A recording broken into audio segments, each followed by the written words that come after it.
भजनलाल शर्मा पर डोटासरा का हमला। ब्यूरोक्रेसी भजनलाल की सुनती नहीं, धकिया कर बाहर कर दे रही है। ये पर्ची सरकार अब कुछ करने लायक नहीं। एक समय था जब नरेंद्र मोदी और अमित शाह की रणनीति को राजनीतिक चाणक्य नीति कहा जाता था, लेकिन अब वही रणनीति मोदी शाह के लिए सियासी आत्मघात बनती जा रही है। राज्यों में पार्टी नहीं, पर्ची सरकारें बैठाई जा रही हैं। मुख्यमंत्री ऐसे चुने जाते हैं जैसे स्कूल में मॉनिटर, और प्रशासन चल रहा है दिल्ली के रिमोट कंट्रोल से। राजस्थान इसका सबसे ताजा और सबसे नंगा उदाहरण है, जहां एक चुने हुए मुख्यमंत्री को लेकर अफवाह है कि उन्हें एक अधिकारी ने धक्का दे दिया। 2014 के बाद मोदी शाह की जोड़ी ने पार्टी पर एक ऐसी पकड़ बनाई जिसमें संगठन से ज्यादा महत्व व्यक्तिगत वफादारी को दिया जाने लगा। जो दिखे वो चलेगा, जो सोचेगा वो नहीं चल पाएगा, बस यही मंत्र था। राज्यों में ऐसे मुख्यमंत्रियों को लाया गया जो दिल्ली के इशारे पर चल सकें। सोचे नहीं, यूपी में योगी आदित्यनाथ अपवाद जरूर है, लेकिन हरियाणा में खट्टर, गुजरात में भूपेंद्र पटेल और राजस्थान में भजनलाल शर्मा सब इसी सोच के तहत बने मुख्यमंत्री हैं। अब सवाल यह है कि ये रणनीति पार्टी को स्थायित्व दे रही है या स्थिरता। 2023 में जब राजस्थान में बीजेपी की सरकार बनी तो सबकी निगाहें एक नाम पर थी और वो नाम था वसुंधरा राजे का। लेकिन दिल्ली ने खेल बदल दिया। राजस्थान भाजपा के विधायकों की बैठक हुई, राजनाथ सिंह आए, जेब से पर्ची निकाली और वसुंधरा राजे को थमा दी गई। वसुंधरा ने पर्ची पढ़ी और ऐलान कर दिया, अब से मुख्यमंत्री होंगे भजनलाल शर्मा। ना कोई वोटिंग, ना कोई बहस, ना सहमति, ना असहमति, और यूं राजस्थान को मिला एक ऐसा मुख्यमंत्री जिसका नाम आम लोगों ने उस दिन शायद पहली बार सुना होगा। अब राजस्थान के सियासी गलियारों में एक नई गूंज है। मुख्यमंत्री को एक अफसर ने धक्का दे दिया। यह आरोप कोई साधारण व्यक्ति ने नहीं लगाया, बल्कि राजस्थान कांग्रेस के अध्यक्ष गोविंद सिंह डोटासरा ने लगाया है। मुख्यमंत्री और किसी आईपीएस आईएएस के अगर कोई धक्का मुक्की की खबरें आने लग जाए, हुआ नहीं हुआ पता नहीं, मुख्यमंत्री जी तो कभी बोलते नहीं है। जब कभी कोई किसी प्रोग्राम में मिल जाते हैं तो हंस करके निकल जाते हैं। लेकिन टीकाराम जूली साहब, आप कभी नेता प्रतिपक्ष के तौर पे जाओ तो ये जरूर कहना कि राजस्थान के लोग पूछना चाहते हैं कि उस आईपीएस ने धक्का आपके मारा या आपने आईपीएस के मारा।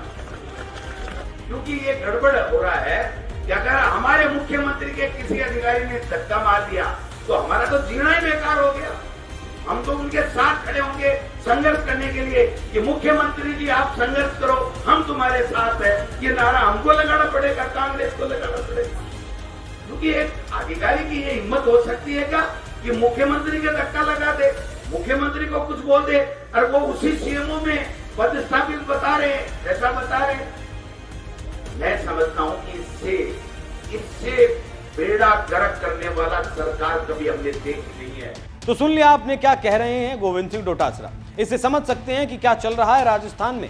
जानकारों का कहना है कि राजस्थान में आज फैसले मुख्यमंत्री नहीं, सचिवालय के अफसर लेते हैं। सीएम ऑफिस में कार्यकारी सचिव का ओवर डोमिनेशन, सीएस और डीजीपी की सीधी दिल्ली से लाइन मिलने की बातें हर विधायक की शिकायत बन चुकी हैं। और इसका असर यह है कि भजनलाल शर्मा खुद अपनी सरकार में अतिथि की तरह व्यवहार करते हुए दिखते हैं। राजस्थान की कहानी एक राज्य की कहानी नहीं, ये दरअसल उस बड़े संघर्ष का प्रतिबिंब है जो इन दिनों भाजपा के भीतर चल रहा है। मोदी शाह की रणनीति बनाम संघ की परंपरा। संघ हमेशा ऐसे नेताओं को पसंद करता है जो संगठन से निकले हों, जनता के बीच हों और अभिव्यक्ति में स्वतंत्र हों, जबकि मोदी शाह ऐसे लोगों को आगे ला रहे हैं जो राजनीति ना समझे, बस जी हुजूरी करते रहें। संघ की नाराजगी का अंदाजा इस बात से लगाइए, 2024 के लोकसभा चुनाव में हार के बाद संघ ने कई राज्यों में आरएसएस प्रचारकों को दोबारा सक्रिय किया ताकि संगठन फिर से नीचे से ऊपर खड़ा किया जा सके। और सबसे बड़ा सवाल, अगर सच में एक अधिकारी ने मुख्यमंत्री को धक्का दिया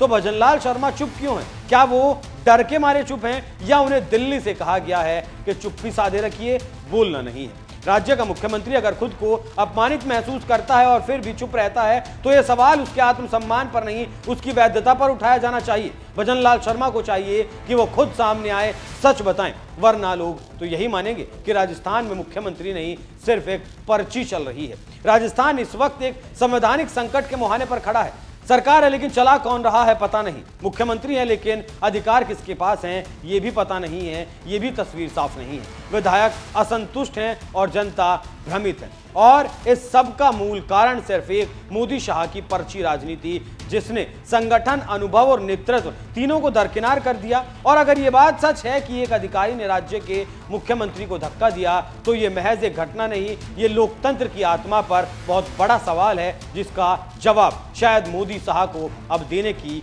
बारी आ गई है। बाकी आप इस सब विषय पर क्या सोचते हैं? अपनी राय हमें कमेंट कर जरूर बताइएगा। नमस्कार।